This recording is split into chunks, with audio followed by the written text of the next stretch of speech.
What is up, guys? In this episode, I'm going to teach you the life hacks on how to buy any motorcycle on the used market and save thousands. Guys, this is one of the biggest videos that I've been waiting to make because you guys love motorcycles just like I do, so I want to help you out. Let's get it.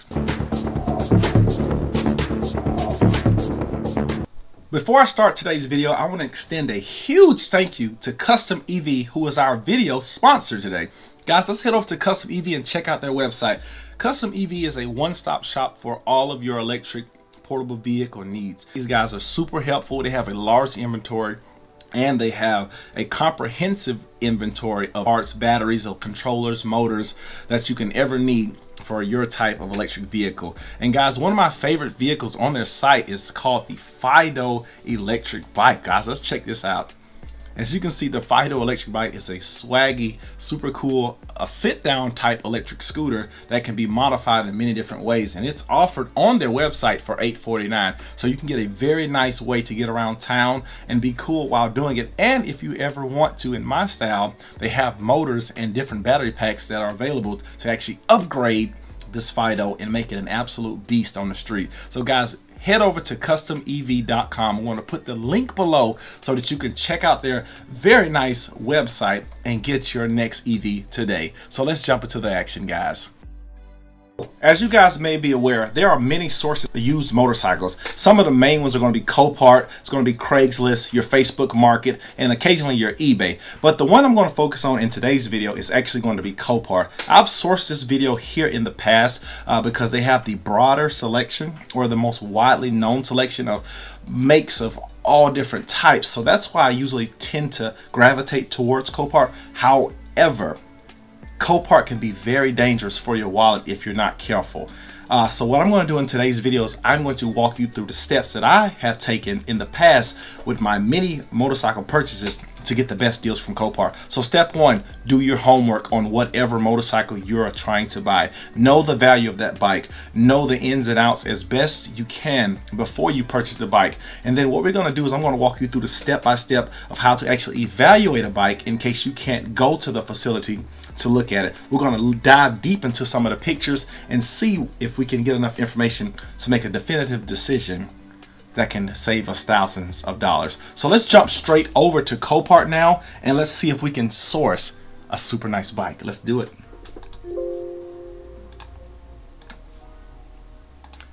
So if we head over to Copart, some of the main things that you want to go to do is you're going to want to know your budget ahead of time. So the projected budget that I'm going to portray in this scenario is $5,000. So if I'm spending $5,000, then I'm naturally going to want to get a bike that's worth a lot more than $5,000. So let's use that scenario as hypothetical. So if we go over to Copart right now, I've already did a little bit of searching and found a bike that interests me and it has a high performance potential, and it says 2017 Yamaha FZ10. Guys, let's take a look at the picture and see what we can see. So coming off, I can see that the bike does have some damage, but it's not a lot of major damage. So that's a good sign. It means it wasn't laid down super hard and it could potentially be a good deal. So let's look into it now.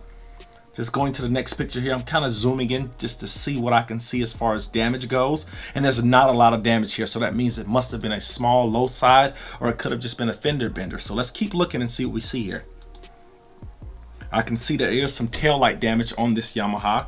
Not bad, because those rear fairings, they're easy to replace, and the tail lights are pretty easy to replace also. Just kind of going through the pictures, and this is the same process that you want to go through also. You want to be very detail oriented and look very closely at the pictures, but the best case scenario is to go to the place in person, because there are going to be some things that you will see in person that you can't catch in a picture. So as we're looking here, this does appear to be a very clean bike, so I'm going to select this, and it does come with some extra parts, which is also always a positive. All right, let's get to the numbers, guys. Okay, right now, this bike is showing at $275 as a starting bid. Okay, so let's run these numbers. And the main thing with Copart is you have to consider a couple of different factors. Different states have different rules as far as what you can buy and what you can't buy. Luckily, North Carolina, as you can see here, this is a free state. What does that mean, guys? A free state is a state where you can buy any vehicle without a broker. And how do you know what states it is? What you need to do is head over to Copart here at the top. You're going to want to see the state licensing map. So that map, if we look here, let's go ahead and find North Carolina. That's where our car is at. So if we look here, no, here. All right, so you see how we have all of these yeses in all categories?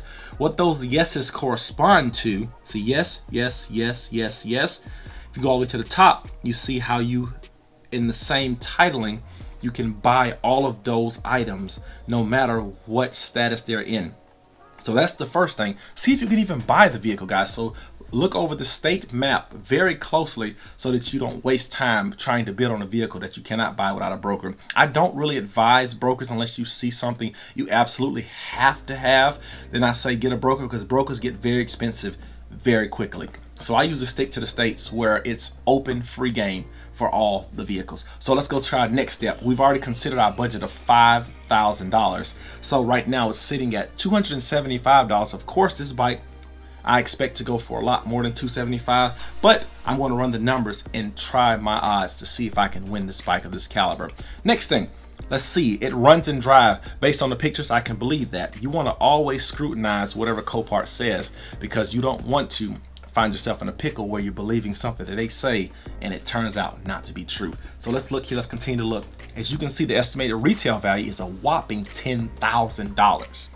That's a lot of money, guys. So if we can get this bike for around the bid price or whatever we're seeking, we could potentially come out with a very nice bike. Okay, let's continue to look. It comes with a salvage certificate of title. Now that comes with a specific set of circumstances. Anytime a motorcycle has a salvage title, it will need to be inspected, well, first repaired, then inspected, and it must pass inspection in order to be registered in your local state. So each state has different licensing requirements as far as the salvage rebuild process. I'll make another video on how that actually works. I've done multiple vehicles with that. It can be a hassle depending on what state it is. Georgia just so happens to be pretty friendly on the salvage rebuildable type of deal, so I can give you a full detail video outlining that, but you always want to see what type of title status it is. The most desirable ones are going to be the clean title vehicles. They usually go for a lot more money, but don't be afraid of the salvage process. Just, you want to always understand what you're getting yourself into. So now that we've seen that this is a good candidate to buy, let's go ahead and do some numbers. So back to the budget. You always want to keep your budget in mind before bidding. So with Copart, this is the Copart fee breakdown. As you can see here, you always want to make sure you have different set of fees. So Copart fees work in a 4-tier category. The way those tiers actually work is most people will fall in fee tier C. That is the one that I fall in. What is fee tier C? So let's go down to our bid value and see what that means. So my max bid in Copart is $5,000.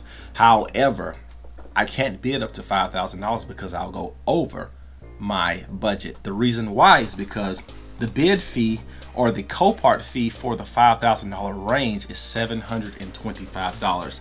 So to make this a lot more simple, guys, I made this simple spreadsheet to simplify things for you. So let's go to the spreadsheet right now and look at that. So my budget is $5,000. However, Copart fees, and that's just the fee that they assess for anyone that buys anything off of their website. It's $725 maximum for the $5,000 limit. So that means I can't technically bid up to $5,000.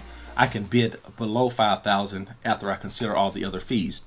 And they also have a bid fee, which is known as the internet bid fee. That is the price that you have to pay to actually use the internet service, which is a whole nother thing where you actually bid live and they charge you an $89 fee for that. And then when you go to pick up your vehicle, you have an additional $59 gate fee. So you want to be very mindful. As you can see how these fees are racking up pretty quickly. That's why it's of the utmost importance to keep up with the fees, guys. I've gotten burned many times, so please learn from my mistakes and save yourself the money. So that's why I'm showing you guys here. So you can use the same template to essentially keep up with those costs. All right, so what I did is I did a max safe bid range.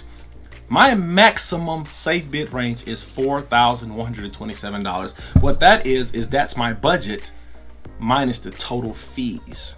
and that comes up to $4,027. Of course, I don't want to be at my limit, guys, because I still haven't even repaired the bike. But with that bike, it didn't have much damage, so I don't expect the repair cost to be that much. However, I still want to be very mindful of them and give myself a little bit of wiggle room in case something goes wrong. So my ideal bid range, as you can see here in green, is actually $3,000, because while the fees, the Copart fees will reduce a little bit, it'll still be around 800 bucks on top of it. So my actual out the door cost from Copart will be around 3,800 versus 4,100. And that's a big difference when you come to buying a motorcycle. And then my projected value for that same motorcycle is, I estimate, around 7,500, because you will take some depreciation with the salvage rebuild state of the bike after it's done with the entire process. However, I guarantee that bike will still provide a long life of enjoyability for a much reduced, almost 50% price on what the estimated retail is. So that's Copart in a nutshell. If you guys are interested in Copart, I can break that down a lot more, because there's a lot of stuff that we can dive into, and it's a lot of ways that you can save and lose a lot of money. And my goal is to save you money, as you can tell from my other videos. So the next sources are going to be eBay and Facebook Market, which is a good source, but the same rules apply. Those are going to be much more simple in the way that you would buy something, because you don't have to worry about those extra fees, those gate fees, those bid fees, and those Copart fees. Basically, the main thing you want to do is you want to do your visual inspection, and you want to verify the title status as clean, because you don't want to really have to deal with buying a salvage or a rebuilt vehicle if you don't have to. That's my recommendation, and that's what I'm sticking to as far as the items that I've bought in the past, type of deals that I have decided to work. So guys, that's just a Copart nutshell. It's a lot more that we're going to dive into. I'm just going to gauge the interest and see if I can get you guys riding faster on the bikes of your dreams. So if you enjoy this kind of content, please guys, don't forget to like, subscribe, and put in the comments below what kind of bike are you looking for, and what kind of sources are you using to source that motorcycle. And I'll jump in there and I will respond, and we'll see if we can't get you riding on the bike of your dreams. So smash that like button. Go check out my Facebook page and check out the Instagram links that I'm going to put here, and then I'll see you in the next video. Later.